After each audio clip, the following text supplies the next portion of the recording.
Sharing is caring. दोनों भाई नाश्ते की टेबल पर बैठे थे। प्रियंका, मेरा नाश्ता कहाँ है? भाभी, मुझे भी ऑफिस के लिए लेट हो रहा है। इस पर प्रियंका किचन में से दोनों के नाश्ते की प्लेट्स लेकर बाहर आती है। लो भाई, आप दोनों का नाश्ता। किसी को भी 1 मिनट का सब्र नहीं है। ये प्रियंका का ससुराल है, जहाँ कोई औरत ना होने की वजह से शादी वाले दिन से ही घर के साथ दोनों भाइयों की जिम्मेदारियां प्रियंका संभाल लेती है। दोनों भाई शांति से नाश्ता कर रहे होते हैं कि अंकुश अपने भाई की प्लेट से पराठे का एक टुकड़ा उठा लेता है। आपको पता है ना, मैं खाना शेयर नहीं करता, फिर भी मेरी प्लेट में से खाना जरूरी है क्या? अरे हद हो गई है, मुझे नहीं खाना अब। अंकुर गुस्से में नाश्ता छोड़कर टेबल से उठ खड़ा होता है। अरे, ये कैसा बिहेवियर है अंकुर? एक टुकड़ा ही तो है। एक हो या आधा, मुझे भूख लगी है तो ये सिर्फ मेरा ही है। उसे भी किसी के साथ शेयर करने बैठा तो भूखा नहीं रह जाऊंगा। अरे बाबा ठीक है, अब इस पर भी लड़ाई। दूसरा बना देती हूँ, पर प्लीज ऐसे खाना बीच में छोड़कर मत जाओ। इससे अन्न का अपमान होता है।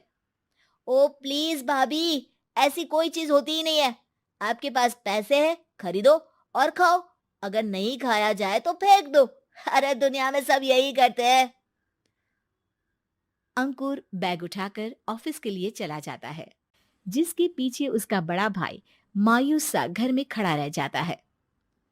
जिसने बचपन से सोने की चम्मच में खाया हो, उसे दुनिया के बारे में क्या पता होगा। वैसे गलती तो हमारी ही है। अगर कभी बचपन में ही सही गलत का फर्क सिखाया होता तो आज ये हाल नहीं होते। आप फिक्र क्यों करते हैं जी? भगवान है, वो जो भी करता है सबकी भलाई के लिए ही करता है। और जब वो चाहेंगे तो अपनी तरह से अंकुर भैया को भी सब कुछ सिखा देंगे। पत्नी की बात पर विश्वास कर अंकुश भी ऑफिस चला जाता है। सुबह से दोपहर होती है और अंकुर लंच करने ऑफिस के पास वाले रेस्टोरेंट में पहुंचता है, जहां वो एक साथ बहुत सारा खाना ऑर्डर कर देता है। सर, क्या कोई आपको ज्वाइन करने वाला है? नहीं तो क्यों? अब कुछ नहीं सर, ऐसे ही। वेटर चला जाता है और कुछ देर में अंकुर का ऑर्डर लेकर वापस आता है, जिस पर अंकुर सब डिशेस में से थोड़ा थोड़ा खाकर बाकी ऐसे ही छोड़कर बिल देकर चला जाता है। वाह भगवान, तेरी माया। कहीं कोई एक एक टुकड़े के लिए तरसता रहता है और ये 5 लोगों का खाना ऑर्डर करके एक का भी पूरा नहीं खाते। पैसे वालों की माया। वेटर टेबल साफ कर बचा हुआ सारा खाना लेकर रेस्टोरेंट के पीछे घूम रहे बच्चों के पास पहुंच जाता है, जिसे देख बच्चों के चेहरे खिल उठते हैं। वाह, आज इतना सारा खाना आया। थैंक यू भैया। भगवान आपको खाने की फैक्ट्री बना दे। अगर ये फैक्ट्री मेरी होती तो तुम लोगों को कभी किसी का झूठा बचा हुआ खाना नहीं खाना पड़ता। चलो तुम लोग खाओ, पर ध्यान रखो किसी को पता ना चले, नहीं तो मेरी नौकरी चली जाएगी। इसी के साथ दिन बीतता है और रात को दोनों भाई एक साथ घर पहुंचते हैं। कुछ देर में सब डिनर करने बैठते हैं, जहां अंकुश अंकुर को समझाने की कोशिश करता है। अंकुर, अगर हमें लाइफ में सब कुछ मिला है, इसका ये मतलब नहीं कि तुम उसका गलत फायदा उठाओ, बल्कि तुम्हें उसकी मदद से दूसरों को भी मदद करनी चाहिए। भैया, जिनके पास नहीं है उनकी वजह मैं तो नहीं ना। और ऐसे बहुत लोग हैं जिनके पास सब कुछ है। इसलिए अगर मैं एक इंसान कुछ नहीं करूंगा तो कोई फर्क नहीं पड़ने वाला। तुम्हारे भैया बस एक चीज समझाना चाहते हैं कि जिस चीज की हमारे पास कमी नहीं है, उसे बर्बाद करने से अच्छा है कि लोगों के साथ शेयर करें। इससे हम सिर्फ सामान नहीं, खुशियां भी बांटते हैं, और इसमें तुम्हारा ज्यादा कुछ तो जाएगा नहीं। भैया भाभी की बात सुन अंकुर कुछ बोले बिना उठकर चला जाता है। इसी तरह दिन बीतते रहते हैं, जिसमें अंकुश और प्रियंका कोशिश तो बहुत करते हैं, पर अंकुर पर किसी भी चीज का कोई असर नहीं पड़ता। एक दोपहर अंकुर सैंडविच खाते हुए सड़क के किनारे चल रहा होता है।